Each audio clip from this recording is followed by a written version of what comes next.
Oh, elle te met là. Je t'ai dit qu'il y a des 40 plus qui traînaient par là.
Il y en a une qui vient de passer là.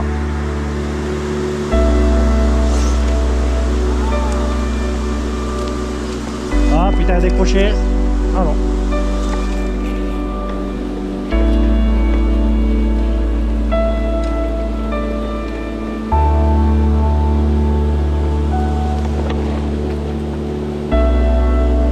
Ah, ça monte en gamme, hein.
Allez, bon, alors, raconte-moi tout sur cette mouche. Comment tu l'as trouvée? Oh, cette mouche, elle a toute une histoire. Elle vient d'Argelès-sur-Mer. D'accord. Voilà. Bah, après, on était parti sur de la tabanasse classique. Et avec mon oncle qui avait le magasin de pêche, on s'amusait à faire des variations. Et on l'a testé un peu sur cette rivière. Et voilà, donc on est parti sur une base de corps en pan naturel non ébarbé. Avec la particularité, c'est que tu le vrilles avant de Pour donner de l'épaisseur et du brillant, tu le vrilles avant de l'enrouler. Ça donne un petit côté touffu, ça fait bien ressortir le brillant. Et après, l'avantage de la tabanas, hein, on n'en revient pas sur la flottaison du chevreuil, la visibilité avec un petit pompon. le petit pompon, notamment sur des rivières où il y a beaucoup d'ombre, donc tu pêches dans l'ombre et dans l'écume blanche, donc tout ce qui se faisait en entron yarn blanc, ça se voyait mal. Donc on a un petit peu peaufiné la technique sur du jaune, sur du rouge, sur du chartreux, etc. Et la petite particularité, c'est surtout la tête bleue, comme je te dis, la tête bleue. Le corps bleu, ouais. Le thorax bleu. Le thorax bleu. Sous le hacle, en fait. D'accord. Voilà.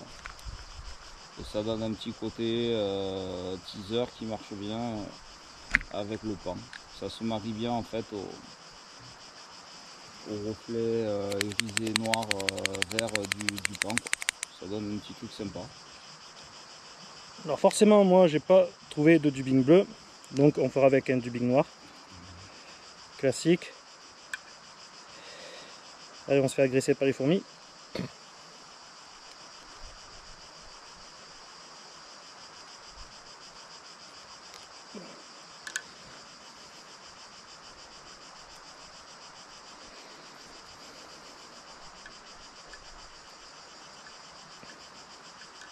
Alors cette rivière, sans dévoiler le nom, bien sûr, bon, certains connaissent, certains vont reconnaître, mais sans dévoiler le nom, comment tu l'as connue et tu la pêches depuis que tu as quel âge? Je la pêche depuis que j'ai à peu près 16 ans, donc j'en ai 45 bientôt. Ça fait quand même une trentaine d'années. Comment je l'ai connue? Toujours à cause du tonton d'Argelès. Qui a grandi dans les montagnes et qui la connaissait. C'était une de ces montagnes de jeunesse. On les a d'abord pêchés au toc avant de se mettre à la mouche. D'accord, ouais. Et voilà, donc ça a l'avantage en plus d'être une rivière relativement précoce dès le début de saison. Tu as du sedge, tu as des éphémères, tu as de la perle qui traîne. Donc c'est tout naturel qu'on a commencé à pêcher là en sèche. Les premiers poissons qu'on a pêchés là, c'était avec des damsous, pour ceux qui connaissent. Hein. Des damsous, c'est des petits sedges gris avec une aile en CDC gris. Ok. Voilà. Sur un hameçon Cadiz, non? Ou pas, non? Même pas, c'était sur du 16 là, à peine plus haut que là où on est. D'accord. À peine plus haut que là où on est, là, dans les prés, là où je te montrais, là où il y avait les masses là. D'accord. Voilà, sur la partie un peu centrale de la rivière, qui est un peu plus dégagée, qui est moins haute que là où on a été. Et cette rivière, du coup, c'est un peu une rivière pépinière, hein? C'est une rivière avec une belle densité de poissons qui permet de pêcher, qui permet de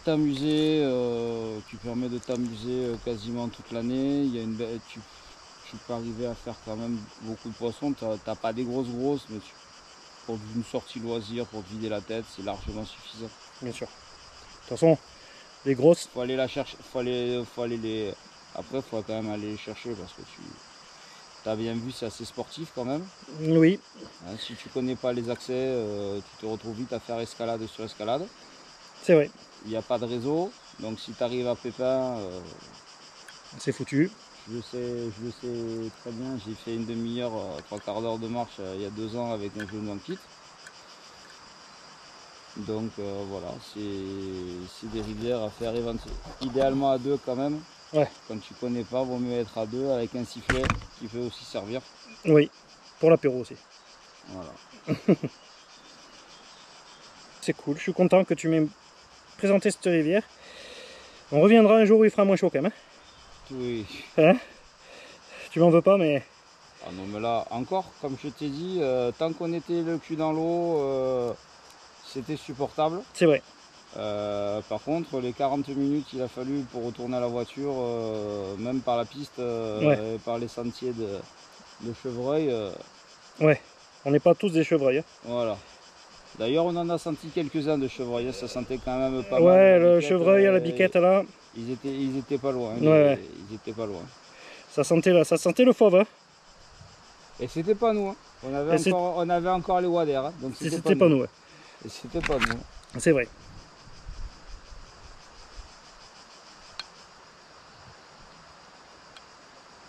Ah, ben, alors sur cette rivière, en début d'année, tu commences, tu as, par rapport à la mouche que tu montes, il est bien évident qu'en fin de saison, les insectes étant plus petits, tu diminues la taille. Ouais. Non, mais là, je l'ai monté en 12 parce que bon. Ça se voit bien, en début de saison, 12, 14, ça passe.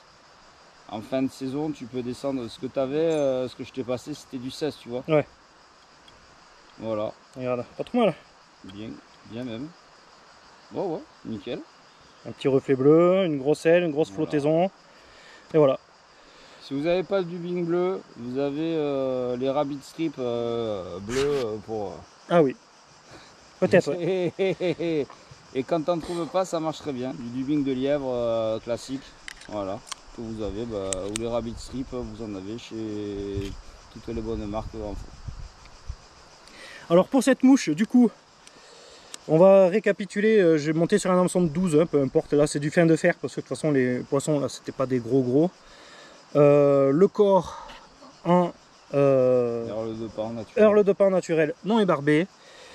L'aile bien levrier. Bien levrier pour qu'il soit bien épais, pour que ça fasse bien épais. L'aile en chevreuil, bien sûr, pour que ça flotte bien. Et j'en profite, je vous montre l'égaliseur de poil, le pile-poil de chez Damfly. Voilà, ça c'est la première version que je teste depuis un moment déjà. Après, le tag, là c'est de l'antron rouge fluo. Celui-là il est génial. La collerette, le petit parachute en saddle, là j'ai pris brown, mais je pense que brown ou roux c'est pareil. Ouais. Là c'est, ou je un pense pas que, même un chinchilla roux ça passe.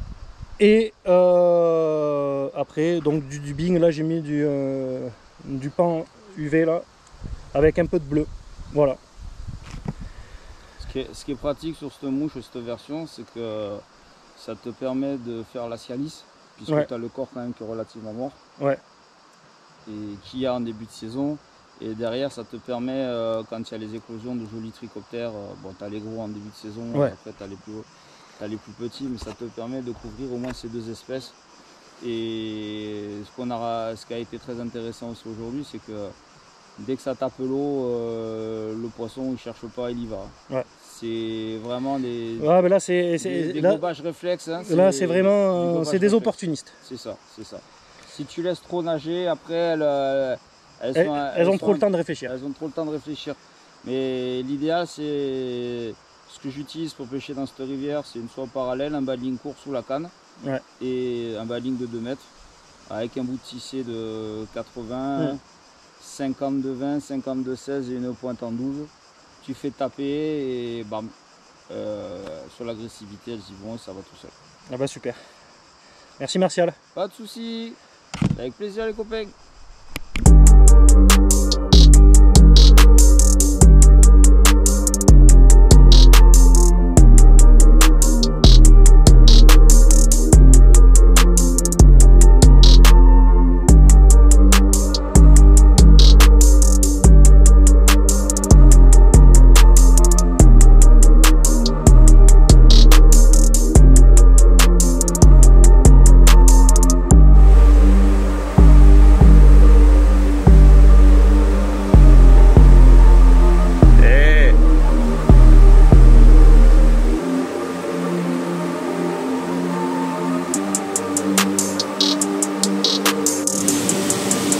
J'ai dit qu'il y avait 40 pouces qui traînaient par là.